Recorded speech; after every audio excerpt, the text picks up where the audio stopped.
evening, Nigerians. Thank you so much for joining us and welcome to Updates with Precious. So, unfortunately, today, Kai, the spirit is willing, but the flesh is totally weak. In fact, both the spirit and the flesh they weak. But we've got to do what we've got to do. Welcome to the show. Another beautiful day to share with an update of all the things that they happen for inside Nigeria. My name is Precious Inye, and it always sweet my belly. So today, I like it to be very interactive, and I want us to talk more because of the Electoral Act President Bola Ahmed Tinubu don sign.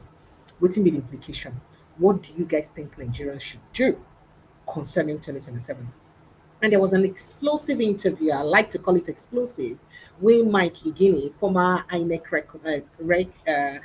rec for inside Cross River State, being get with Arise Television earlier today. And it was very explosive and revealing on the ways where APC politicians are likely to rig the election with these particular electoral reform wouldn't sign, even though he was appealing to President Bola Ahmed Tinubu not to sign the Electoral Act, that it is bad for Nigeria's democracy. But unfortunately, he went ahead and signed it. So we will do more of brainstorming on what we will fit do as Nigerians to ensure, say, affliction no go rise again the second, third, or fourth time. Welcome to the show, Nigerians. Always a pleasure to be with you guys. As the days are traditional, I will just carry some of the headlines and we say of the things that happen for the country today, just give on her. And then I could just play more of those videos and then, get your reaction for the conversations. Let's just go straight on to the conversation. So, President Bola Ahmed Tinubu signs the electoral bill into law amidst massive protest against some clauses in the bill. And then Wiki applauds Tinubu. Now, the people say that they cannot tell where Wiki go applaud with this. Wiki applauds Tinubu's swift accent. The first say you go on sharp to the 2026 Electoral Act Amendments. Wiki's swift accent to the Electoral Act Amendments. 2027 details of Senate dramatic Tuesday plenary over election dates, electronic transmission. I'm going to give you that details. And we're also going to look into 7 major changes in the Electoral Act Amendment Bill that President Tinubu has just signed. So all of these and more on IBC we're going to look at concerning the Electoral Act. We'll just go to other issues very quickly. Nigerian government quiet as poisonous gas leaves 37 dead, others hospitalized in Plateau State. 37 dead, others hospitalized in Plateau State. Poisonous gas. Suspected gas kills dozens of platinum mining in platinum mining site. Well, let's see. Copying foreign political systems, doing more harm than good. Balaji Akinyemi, and they talk down. Say this copy government, they do us more harm than good. FCT poll, PDP chairmanship candidate steps down for APC in Buhari. So today was a typical day of PDAPC. You hear that? Anambra Assembly moves to lift ban on lawmaker suspended over social media post. And then Tamboa accuses Senate leadership of rushing Electoral Act amendment. So not to Russia. APC postpones Adamawa congresses ahead of Pinterest planned defection. And e-transmission does not guarantee free, fair, credible elections. Shehu Sani, now they talk this one. Shehu Sani, you of all people. He said e-transmission will not guarantee free, fair, credible election, but it guarantee a bit of trust. People will get a bit of trust, closure concerning the election. At least when the election happen, they go, okay, we try our best. Okay. They will get that closure. Address security challenges, not his back. Boys Brigade tells Niger Assembly. Niger Assembly, they push forward to bring Hizbah into the state, and then they talk, say, Oga will not be pure Islams, then Muslim they here. We also get Christians who are mixed. But anyway, teacher wife slain as bandits attack Gwe West settlement. So both teacher and a wife, they don't kill them for Gwe West. This is a very sad news. Always, that's what we hear sad news almost all the time. But then what do? This is Nigeria, and this is what we have to face most of the time with this kind of to read them, where would they hear? And then exposed, Seyi Tinubu caught sharing COVID-19 pandemic palliatives meant for starving Nigerians in 2019 as Ramadan food relief.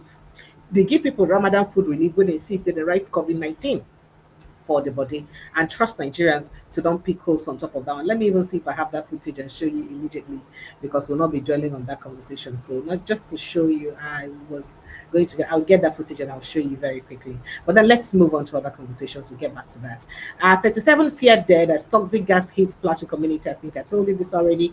May God's judgment descend upon you, fake prophet. But Moses slams Primate Ayodele over Nigerian hate Tinubu despite being better than Jonathan. So for you to say that Nigerians hate Tinubu, even though saying they're better than Jonathan and Buhari, may God's judgment descend upon you.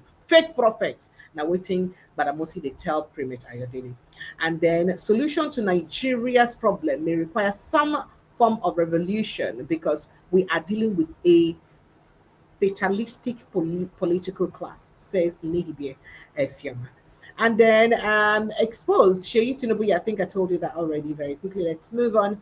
Lent Ramadan, same day signals shared value among Nigerians. Tinubu 9 they talk and say for Lent and Ramadan to begin the same day. You may say with the share plenty things together. Thugs allegedly loyal to House of Reps member Ukodihu disrupt APC World Congress in Delta State. And Woro residents accuse Kwara government of using rice palliative to lure survivors to APC after Boko Haram massacre of over 200. You remember our community where BC been killed over 200 people, and the people them about 178 members of their village still there for the hands of captives. But those who escaped the death, we still their life. See them, they go. You see the way they line up the palliative for them. They don't carry rice. They share to them. This is what we can do. What rice cannot do cannot be done. Well, any problem rice cannot solve cannot be solved in this country. That's what people say. All right, but let's go on very quickly because I don't intend to waste your time in this conversation tonight. So you don't see as the carry rice share to them. Okay, all right now. Okay, so residents of Woro community collect rice. You know, after the killing, where you see them kill them. If you reach your turn, no collect rice now. Waiting people to talk. Police confirm 11 dead after after three falls on bus minivan during heavy rain in Enugu community. And then journalist Sakpe petitions police demand probe of Niger Governor Bago's aid officers over arrest detention. And a young woman reportedly dies by suicide in Lagos, leaves note revealing emotional financial struggles. Kai, chai. Shawore alleges IGP Egbetokun filed secret Abuja court suit to block illegal IGP tax, silence critics, shield son, and alleged mistress. Kano government shut entertainment center for Ramadan fasting period. Warns violators. Say every entertainment center must be closed down during this Ramadan period. How Nigerian Commission Nakon splashed is 1.09 billion naira. Yeah, money will pass money when Nigerian government spend for inside healthcare. Now waiting would they spend billion naira. Now would they spend for VIP Hajj packages for National Assembly members. Wow. Lagos government says woman who survived alleged rape is safe. Transfers case to Ogun State government. INEC assures real-time transmission of results in FCT area council elections. And then Lagos commercial drivers protest against takeover of transport routes by Sheyi Tinubu's new buses block VGC Road.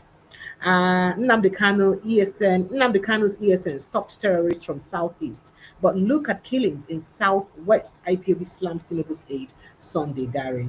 An electoral act, you are playing with fire. Obviously, blast Tinubu National Assembly police over clampdown on protesters. Panic in Anambra as fire got Navy electrical markets. Traders cry for help.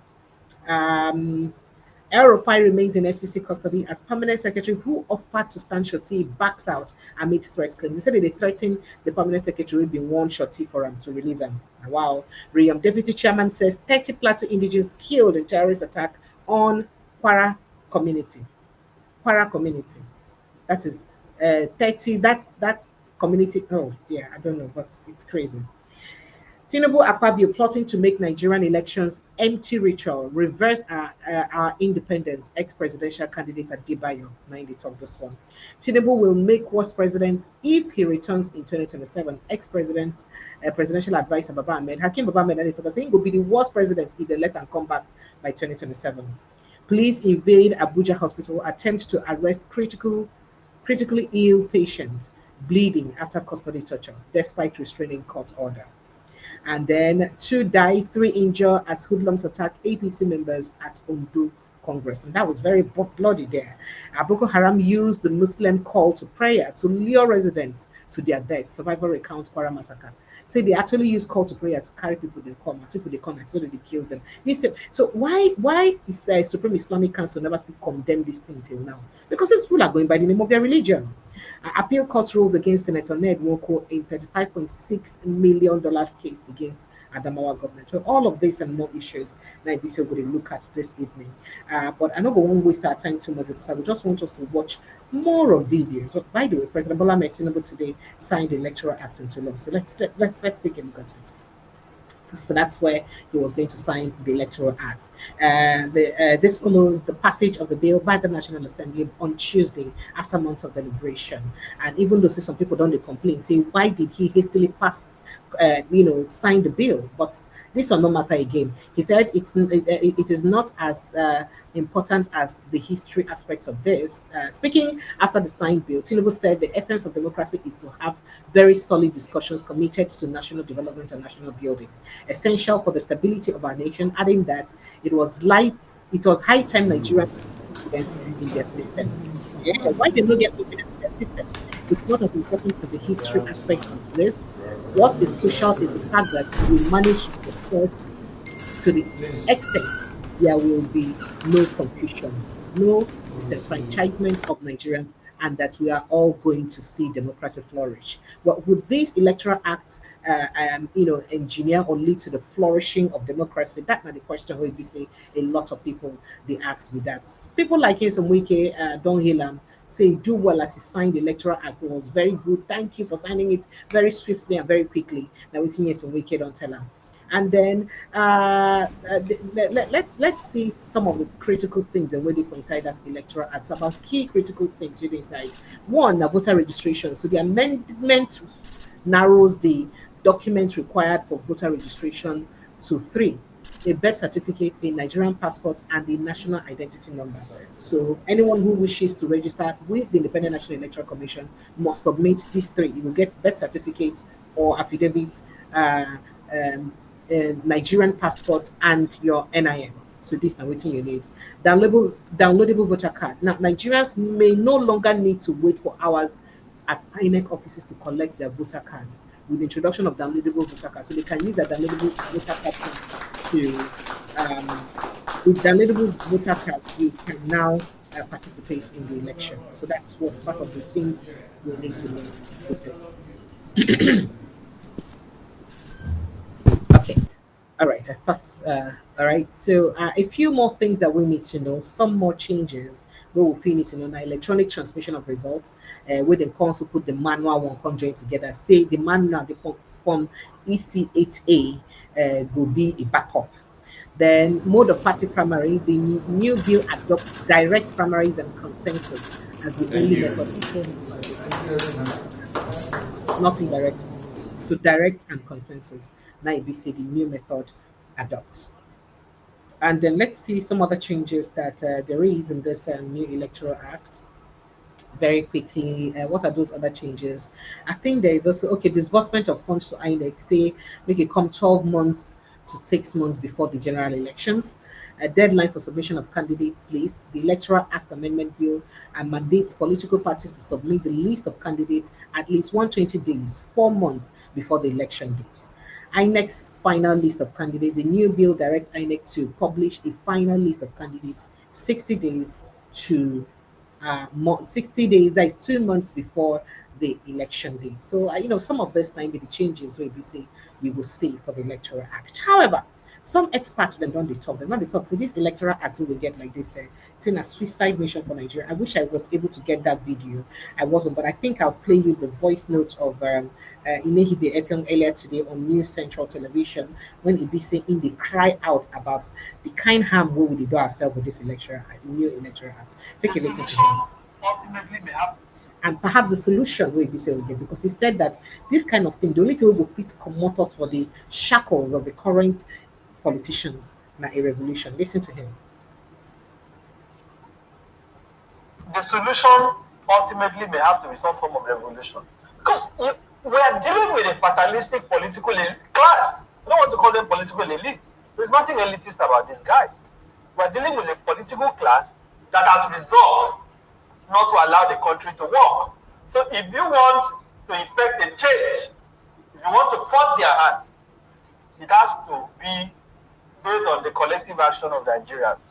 Now that they have passed their so-called harmonized version, the president will likely assent to it because My estimation is that this is likely a conspiracy between the President and the National Assembly. I do not think the National Assembly would have proceeded on this matter without the involvement of the President. And if you look at what has happened in the Senate and in the House of Reps, the voting was clearly along partisan lines. Why is the APC, the so-called progressives, why are they against a progressive electoral reform? Have you not observed? The members, the 15 senators who voted were from the opposition. They are entirely from PDP, Labour Party, and the APC. Oh. The opposition. No single senator from the APC voted in support of real-time transmission. Doesn't that tell you something? Are they saying, for example, that the three senators from my state, including Godswill Akpabio, Nneka Mbasi, and the other senator that voted, the three of them, who voted in support of this? Are they saying there are areas in Akwa Ibom without internet? Can they say that?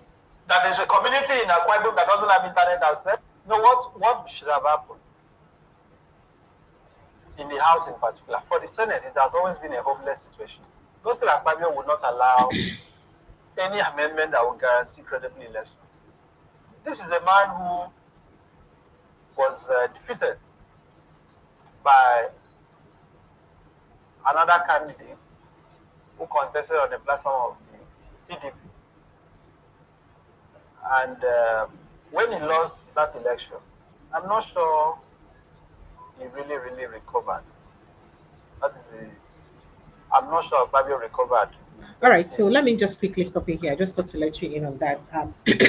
A lot of people are distraught. A lot of people are, in fact, there's some sort of disquiet in the land because people just they like sitting they hopeless, and that's why I thought we should have this conversation so that we can brainstorm on what possibly we can do to salvage our democracy.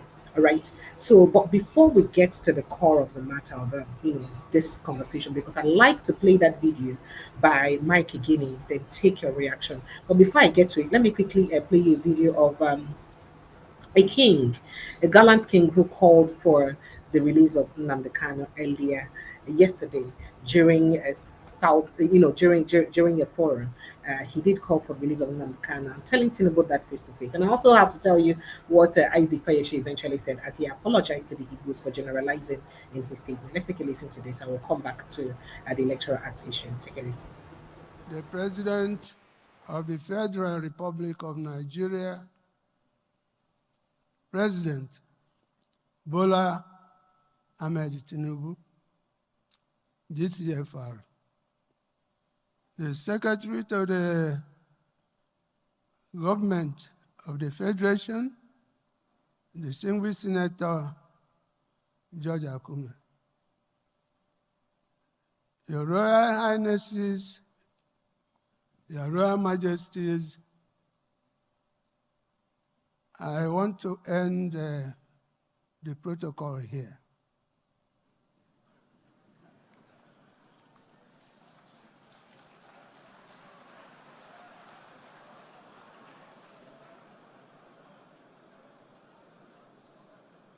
Your Excellency, we have come to Abuja today, and we've seen the crowd. The only thing I can remember is when President Jonathan was president of Nigeria, he called the 2014 National Conference, and the hall used to be full like this. But this one is fuller. There are more people. So you have scored a first.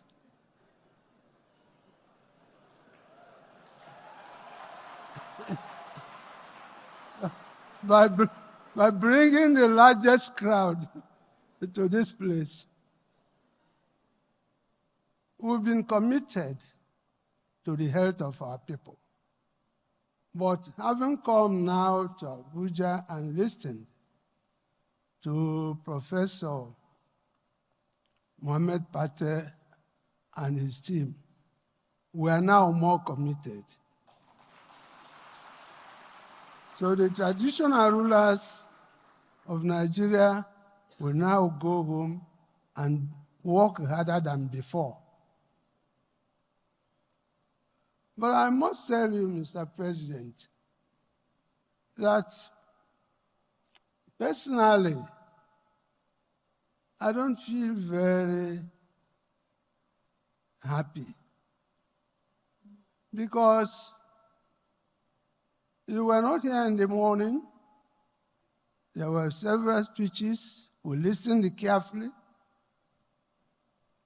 I listened to the opening address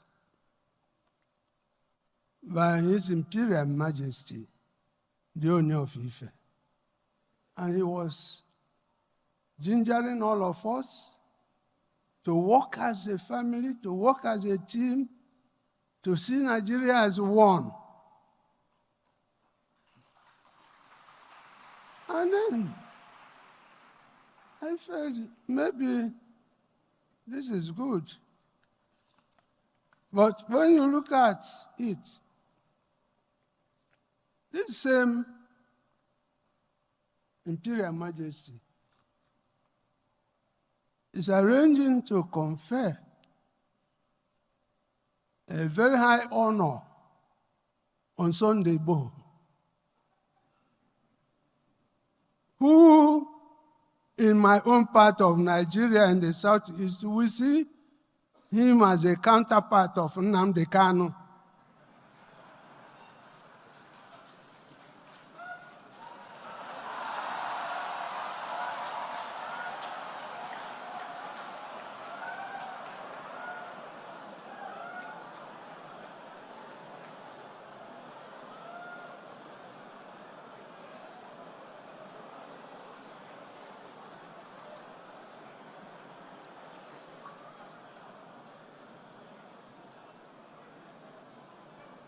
And my brother, fellow royal father, the Imperial Majesty, does not seem to understand the pain in my heart when Nnamdi Kanu is in Sokoto. So, sir, the ball stops on your court.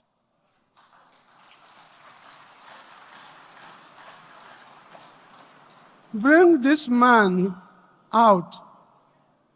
If we don't want him in Nigeria, return him to Kenya or London, where they took him from. You see, some of us here have been asked to go and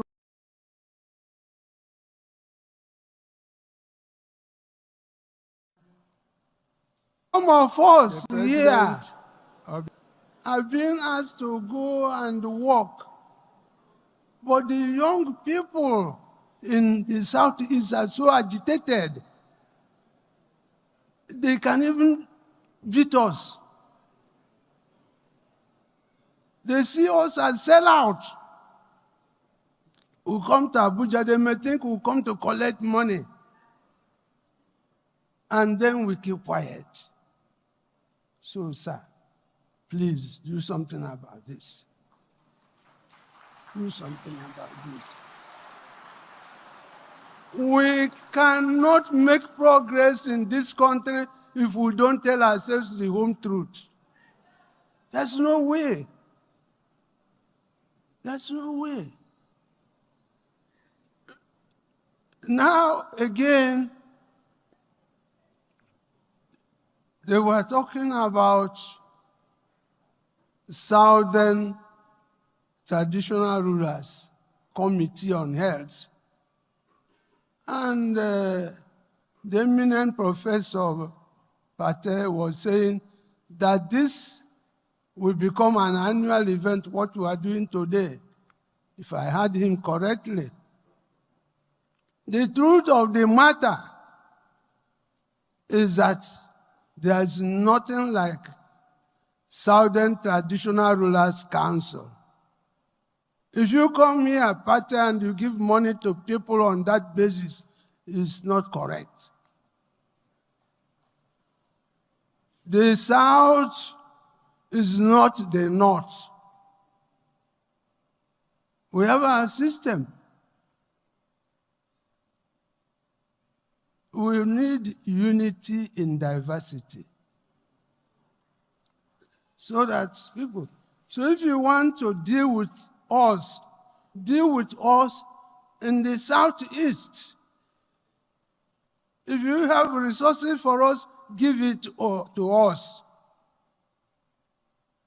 Don't give it to people who come and say, we are Southern Traditional Rulers Council. Democracy is a representative government. And anybody who goes to present himself without his people is not democratic. So get it. We think that we will do our best. Mr. President, we are going to support this health. Do all we can, but please listen to our cries. May God bless all of us. All right, so just thought to drop that there. I've done a video about. I just posted this earlier today, but I just wanted to call attention to what the His Royal Majesty said, and he's been trending since yesterday evening because of this conversation and the fact that he was able to look at President Bola Ahmed Tinubu, not just tell him about Nnamdi Kanu, but also to tell the Minister of Health about how traditional stool or the traditional stool generally function in the Southeast, and it's not the same thing as it is in the North, generally. So that was a great conversation.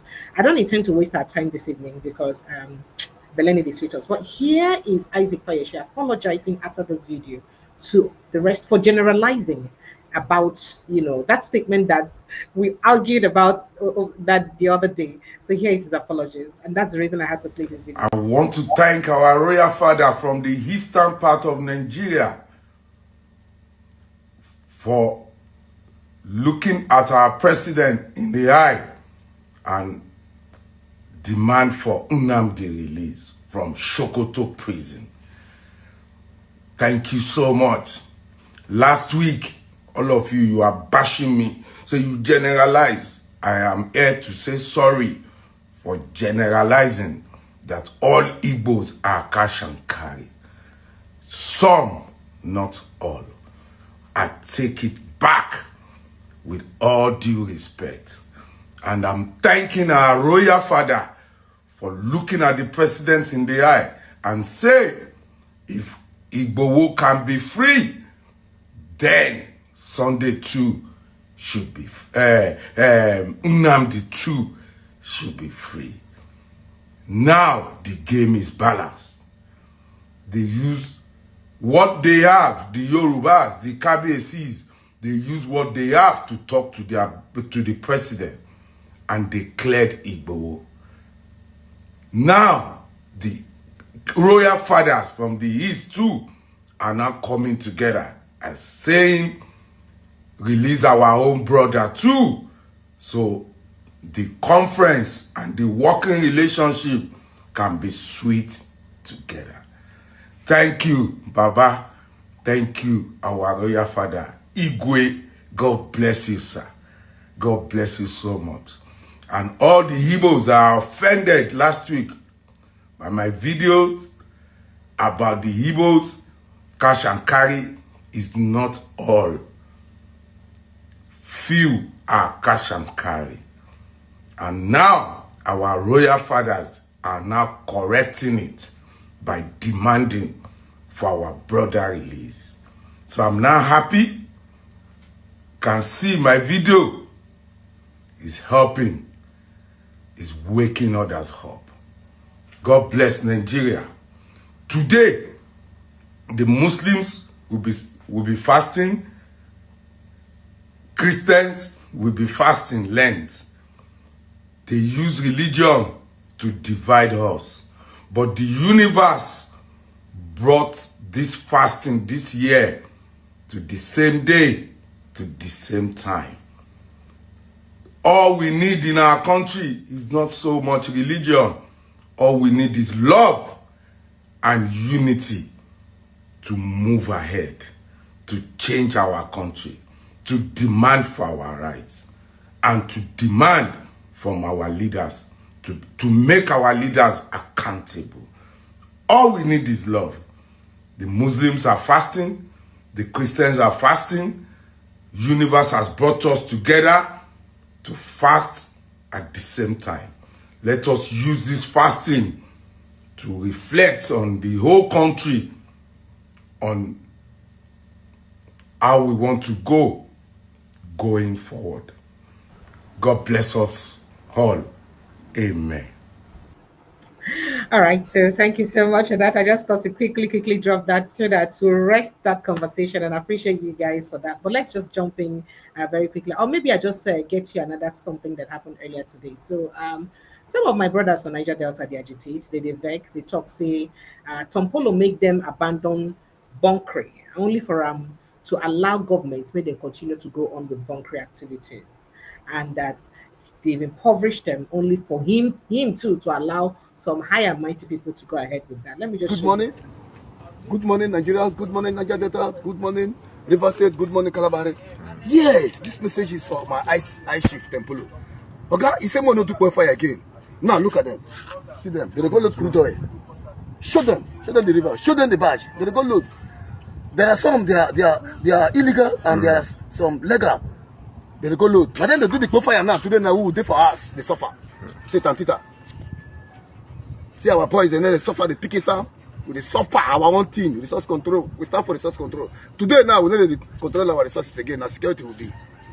We stand for Niger Delta Republic. Today now we are nobody. Everybody take contract, they enter us. This one will take contract, enter us. This one will take contract, enter us. Our course. We don't throw one, we don't forget them. No now. People, you do your work, we could do our work. Nobody be pipeline surveillance. Do your work, maybe we could do our work. So that our resource control will continue. And then our Niger Delta Republic will still go forward. Thank you, my brother. all right, there you go. So a lot of drama, but generally people just be very distraught today because of all the drama way basically happened and the swift way where President Bola Ahmed Tinubu you sign the Electoral Act, the controversial Electoral Act, we be say the National Assembly passed. And having pointed out some of the things, the key changes in that Electoral Act, I'd really like us to look into it and let's brainstorm on what we think Nigerians can do.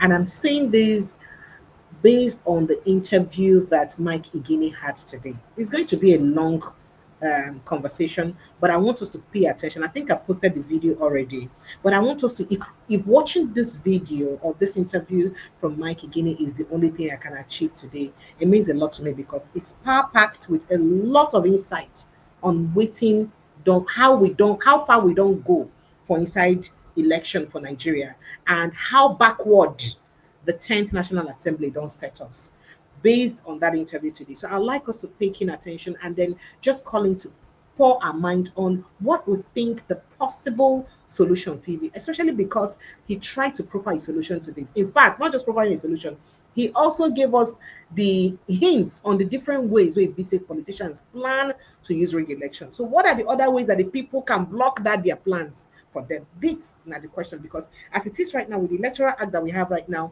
we cannot stop politicians from doing their thing. They will do that is that kind of thing that they said Wike did in Port Harcourt in River State in 2023, where you see plenty tipexing and erasing and all that is exactly what's going to happen.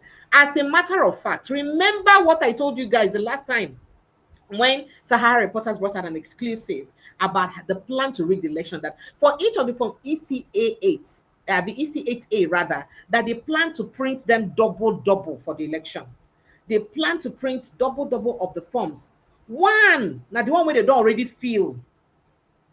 The other one, now the one where they will carry come for inside the collation, the polling units. So with this one, where they insist like this, it looks as if they're going to the direction of that thing. And that's why I want us to talk about it. Because we may just say that, oh, People's Gazette. You remember that it was, I said People's Gazette, it was Shaware's newspaper, Sahara Reporters, yes, Shaware online, this thing. So it was Sahara Reporters that gave that scoop. In fact, that was when they even suggested that we're going to bring Oga Amokwito to be the INEC chairman. And true to that scope, Amokwito is the INEC chairman today.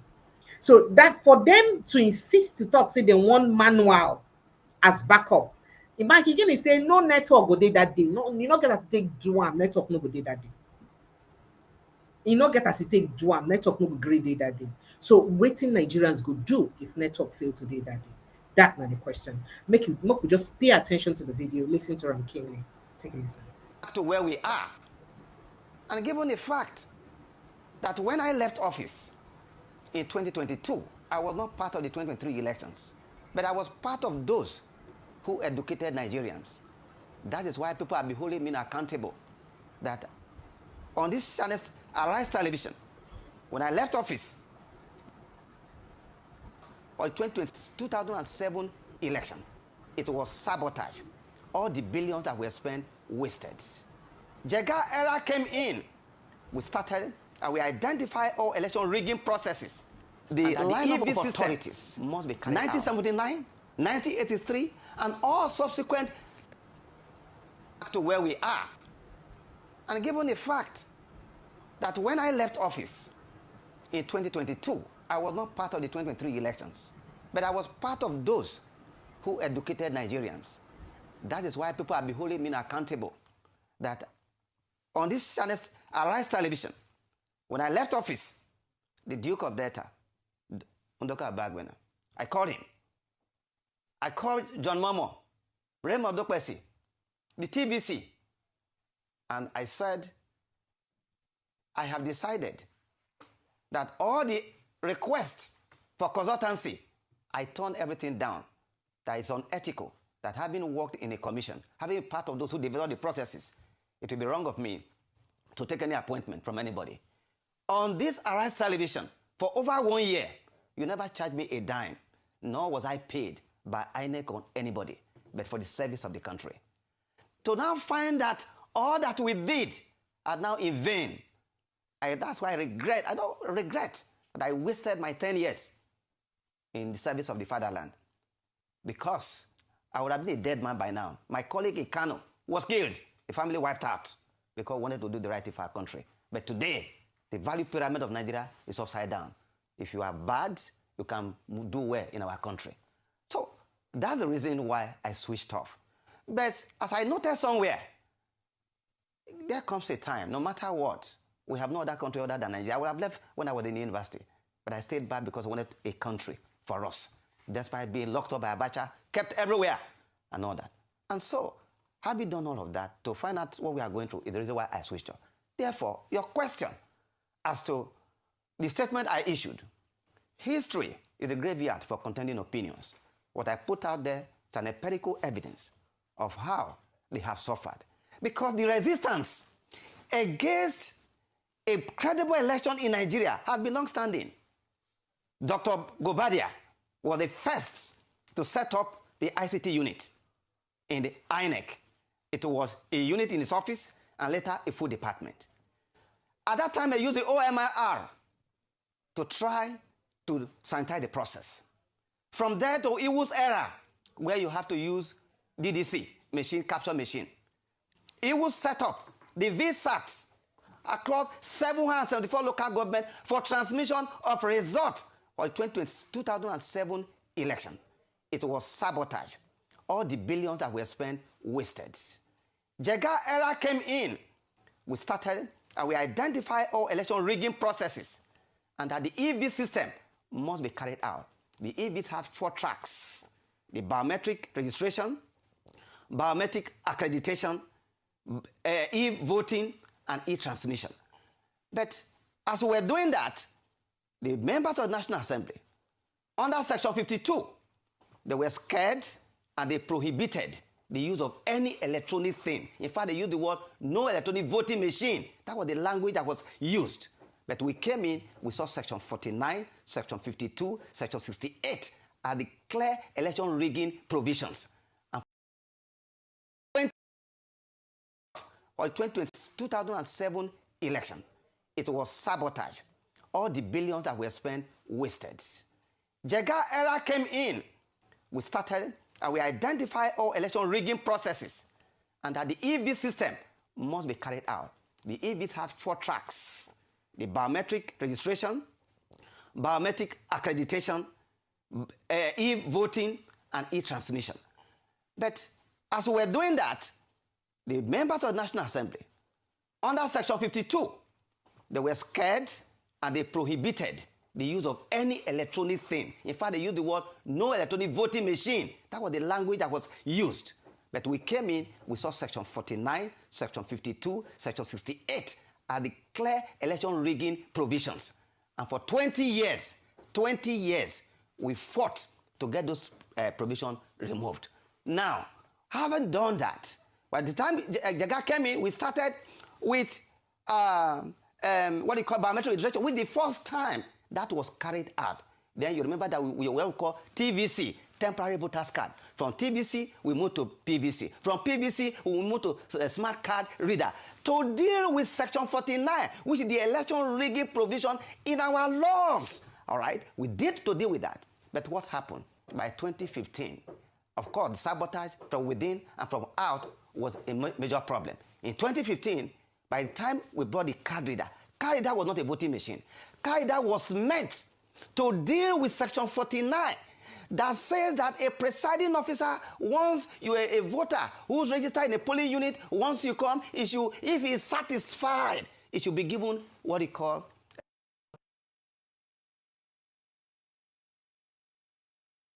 vote. That was where politicians started buying voters. Once you come, the lineup of authorities, 1979, 1983, and all, or 2007, satisfied, it should be given what he called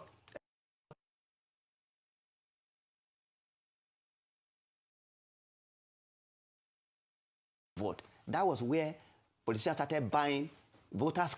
Once you come, if he is satisfied, it should be given what he called a ballot to vote. That was where politicians started buying voters' cards, warehousing everything, rigging election. We needed to sanitize it. That was why we brought the idea of the smart card reader to identify, confirm, and authenticate a true voter at the polling unit. But what happened when the matter went to courts? The apex court of our fatherland painfully declared that, the smart card reader, beautiful device, however, it should have been written in the Electoral Act.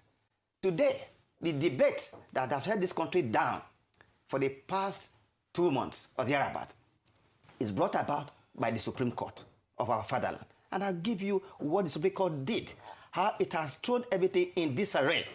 Supreme Court tribunals declared that the regulation and guideline of INEC that stated clearly on the basis of our historical experience that where the results that have been declared at the polling unit that expected or mandated to be sent to the IREB, so that when the result is already on the IREB, nobody will change it. Supreme Court said that IREB is an amusement. Or 2007 election, it was sabotage. All the billions that were spent wasted. Jega era came in. We started and we identified all election.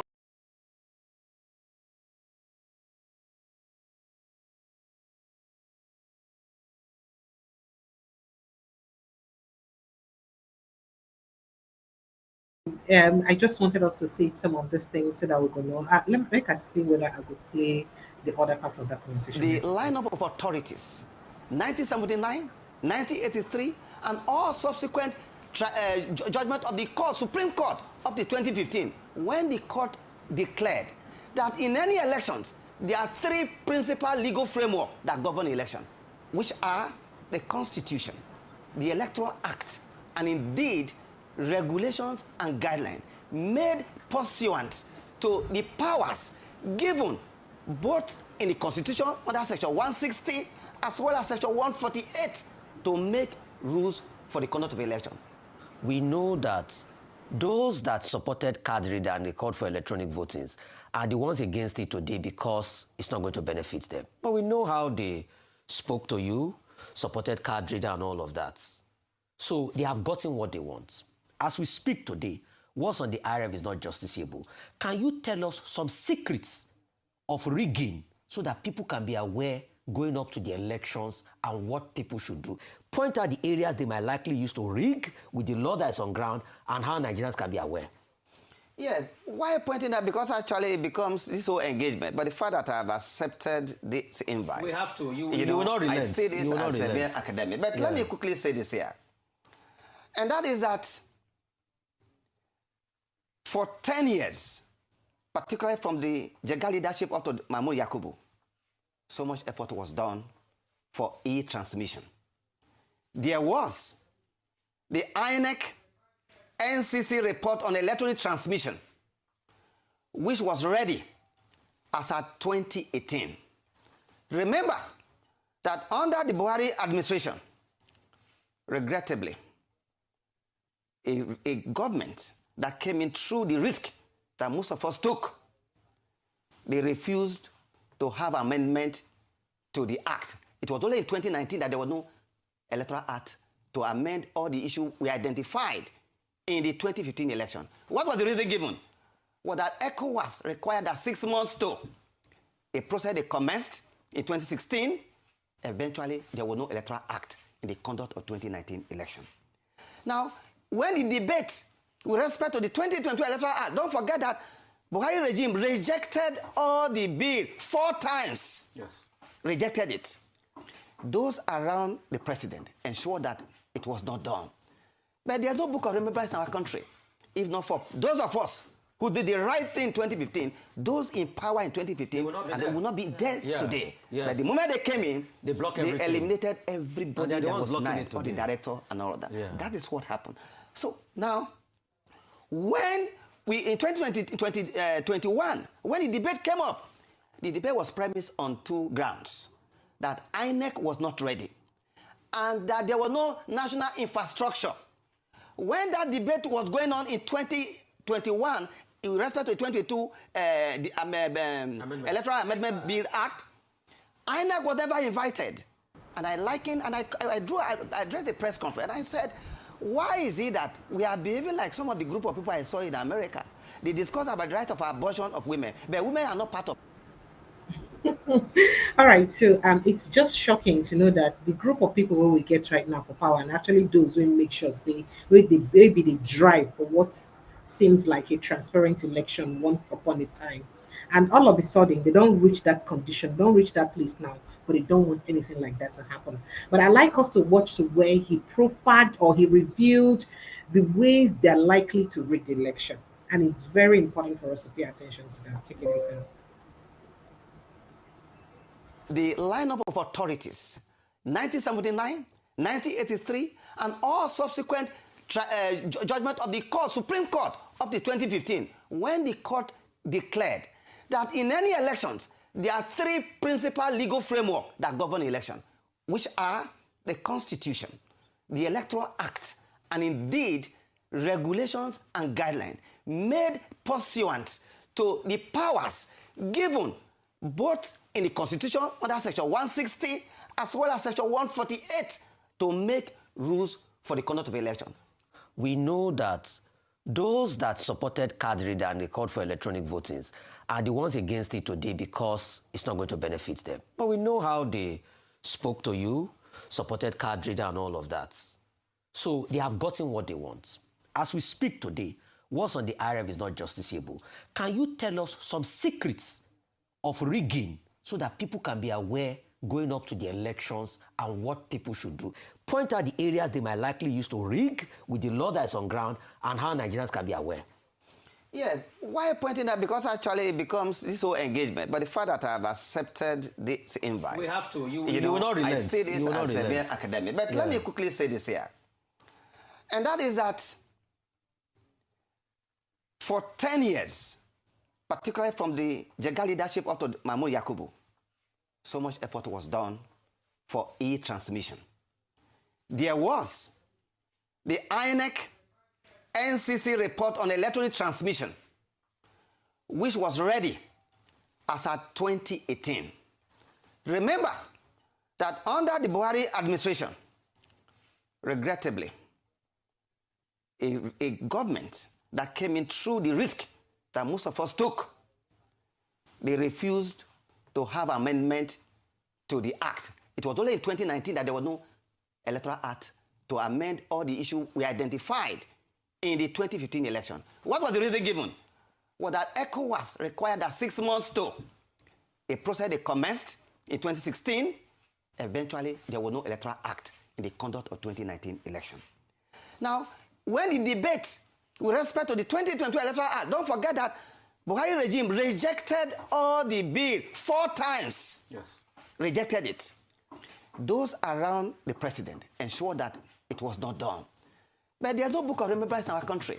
If not for those of us who did the right thing in 2015, those in power in 2015, they will not be there today. Yes. But the moment they came in, they eliminated everybody that was denied, all the director and all of that. Yeah. That is what happened. So now, when we, in 2021, when the debate came up, the debate was premised on 2 grounds. That INEC was not ready, and that there was no national infrastructure. When that debate was going on in 2021, in respect to the 2022 Electoral Amendment Bill Act, INEC was never invited. And I likened, and I addressed the press conference, and I said, why is it that we are behaving like some of the group of people I saw in America? They discuss about the right of abortion of women, but women are not. The lineup of authorities, 1979, 1983, the essential features were not complete. INEC went to court.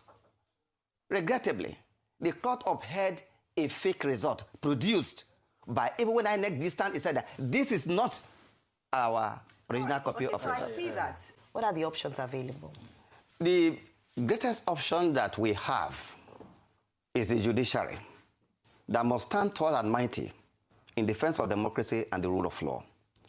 The 2022 Electoral Act, there are profound provisions that we put in there, or even unknown to politicians. If you record that in one of our program, I used to tell people there are provisions I don't want to mention on the program. Those ones. Don't tell the politicians. Let's not tell them. I say this because, were it not for the judiciary, we would not be where we are today. This debate was because of judiciary. Transfer, transmit. Section 60, subsection 5, that said it must be done in accordance to the mode prescribed by INEC. Paragraph 38 of the regulation and guideline actually prescribe that mode. Let me say this here. How do we go forward? One of the things you must remember about the military, despite all the things that we fought military, it was the decision of the military that if election is, there was a decree that if election is bad, is rigged, it should not be the court that should confer victory on anybody, that should go back to the people to be sure of the will of the people. But what we have found in our country, historically, the judiciary had never been on the side of the electorate in the Federal Republic of Nigeria. As we saw what happened in June 12th, and everything that has happened so far, judiciary had never been. And I say this here. Democracy is a danger. When judiciary shows sign of weakness, collapse or irrelevance, the only reason why we fought the military, talking about the importance of judiciary here, is because there was no parliament. The people have no say. Otherwise, there was an executive, there was judiciary. The only arm that was missing was parliament. And that was why we wanted democracy. How do you explain that a National Assembly that don't carry out public hearing across the geopolitical zone and the people spoke? Look at what has happened. The Falcon no longer listen to the Falconer. This is what Professor, one of your own, John Frisk, referred to as semiotic democracy. There's a gulf between what the people want and what had been given. So judiciary is the greatest challenge my constituency. They have failed. With respect to that, I must say this because I have all the records. I have all the record of failures.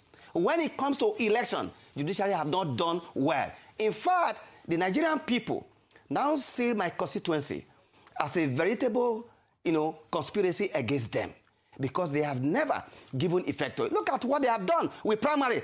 Today, nobody should think about any primary in Nigeria because Supreme Court struck down the practice direction that was issued in line with Section 29 of the Act. Okay. Today, no primary in Nigeria.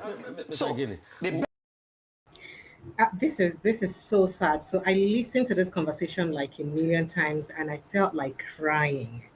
And if we get the group of people we get now, we talk, say, them fight for democracy, and they fought to give us democracy, and we eventually get a democracy. Just like he stated, one of the reasons why we fought the military was because we felt that the people were not represented. Because we had the judiciary, we had executive, the military, but we didn't have the legislative, which represents the people, and I'm waiting to fight democracy.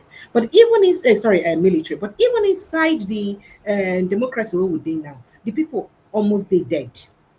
How can you have an electoral amendment act where it be say you go around constituencies, do public hearing, and people talk, do their contribution, and tell you that this is what they want, and at the end of the day, that thing what they want not they represented. At the end of the day, that thing that people canvassed for and said they want was futile.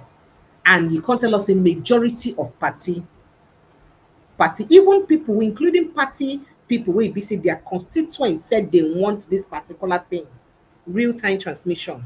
Their constituents not come, but because of party loyalty, they disobeyed their constituents and they said they will. Let me just let you listen to the rest of it. The way forward is for the judiciary to stand tall and mighty in defense of due process, because what we are saying now is not what is expected. Okay. What are your recommendations beyond what has happened with the Electoral Act Amendment Bill?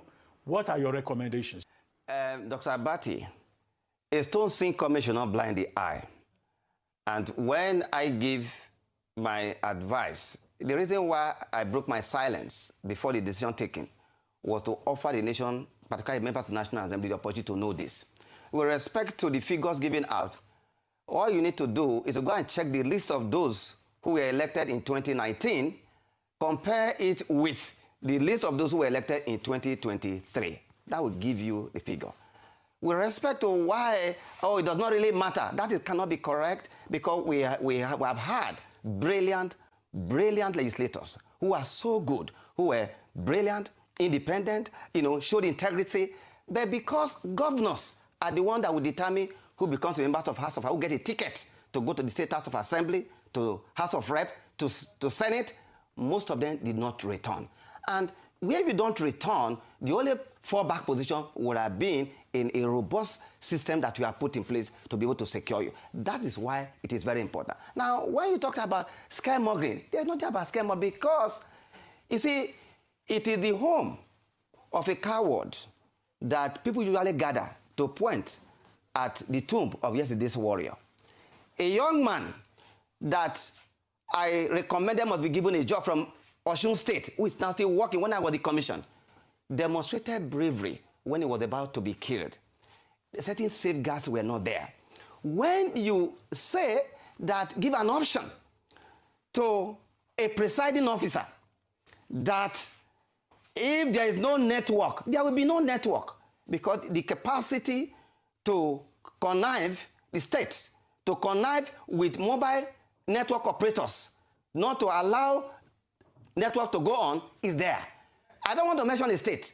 In 2007 and 2023, that state ensured that on governorship election, they jammed the entire system so that nobody could get in touch with what they were doing.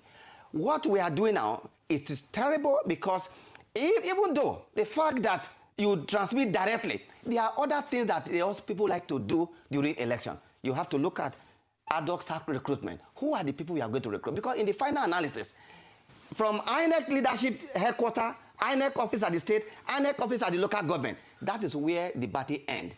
from their polling unit down to the last stage of collation. It is those Nigerians who are going to be brought in. At every state, in every state of the Federation, a REC will be deploying, depending on the number of local government. For example, in Akwa Ibom, I deployed over 28,000 ad hoc staff. How many staff do you have? Another. These are the people that are going to conduct the election. When you now give them this type of omnibus, latitude, another, it's going to be abused. There will be no network. That is what is going to happen. So the best, they give them this type of omnibus, latitude, another, it's going to be abused. There will be no network. That is what is going to happen in that election. And so, when you talk about remedy, I would have thought that the reform we're talking about, and that's the reason I didn't want to participate. I was thinking that it would be about how to reform, ensure that the onus of proof of how well election is conducted should be on the election management body, as we demonstrated while we were in office, wherever I served. That was what I did. Two, I had thought that this disposition of election matter before people are sworn in will be what we'll be looking out for. We didn't see that at all. Where is the Electoral Offences Tribunal that for the past 20 years, it will not be there? So the issue about e-transmission is a resistance coming from the elite. Will you then recommend to President Bola Ahmed Tinubu not to sign the bill as it is? It is by indeed humble recommendation to Mr. President that you are a man of history. You were a senior man to very many of us in the struggle at a time when the journey of Nigeria and the prospect of democracy was less certain. What is going to be presented before you is a recipe for chaos. It's a recipe to undermine all that you have done while we're in the trenches. And also remember that at a time when the PDP was in office, and when we were in office, and they were saying that there was going to be a federal might, some of us stood out to say, no, in 2015, it's going to be the might of the people, not federal might, but the might of the people, through the ballot, that should determine what will happen. You should be a man of history. What is put before you, please take it back. Don't sign it. Okay. Real quickly, I want to ask you, the question I've been asking everybody I can't answer. Will the result on the IRF be justiciable? The Supreme Court, by the decision of the last decision of the Supreme Court, it is very clear when the Supreme Court says that the IRF is just a viewing center and that it ought to have been in the Electoral Act. I disagree with that decision. It is contrary to the whole line of authorities, decision by the Supreme Court itself, because regulations and guidelines made by the Commission pursuant to Section 160, as well as Section 148 of the Act, they have the force of law. They are subsidiary legislation. As a matter of fact, INEC is the only regulator of election in the Federal Republic of Nigeria. And the first primary responsibility of every regulator, it is law-making, rule-making. And that is why the Central Bank of Nigeria don't go to the National Assembly every now and then in terms of what you need to do to regulate the banking sector. That is how it should be. That was why Jonathan, when he was in office, and when we came on board, we looked at all the executive bodies set up under Section 153. And we pointed out to President Jonathan because the law as it was then was to the effect that all the bodies set up under Section 153 are subject to the direction and control of the president with respect to their powers to make regulations. That is what is going to happen in that election. And so, when you talk about remedy, I would have thought that the reform we're talking about, and that's the reason I didn't want to participate. I was thinking that it would be about how to reform, ensure that the onus of proof of how well election is conducted should be on the election management body, as we demonstrated while we were in office, wherever I served. That was what I did. Two, I had thought that this disposition of election matter before people are sworn in will be what we'll be looking out for. We didn't see that at all. Where is the Electoral Offences Tribunal that for the past 20 years, it will not be there? So the issue about e-transmission is a resistance coming from the elite. Will you then recommend to President Bola Ahmed Tinubu not to sign the bill as it is? It is by indeed humble All right, so I mean, we don't recommendation hear basically most of the to things we get Mr. to say, President. and it is really very sad. Phone lines are open. Let's try to make this very interactive because I'm really, really saddened by the incident, and not just know it's a say we go do about this, except those leaders of opposition or the entire Nigerians come out and say we demand for an election will be indeed free and fair.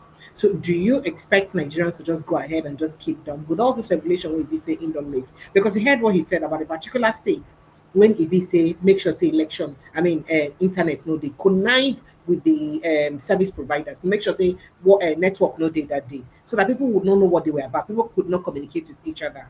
So that is to say that the whole service providers are pockets like this, so they have the right to tell them let elect let on no account should we have network that day, and there won't be network.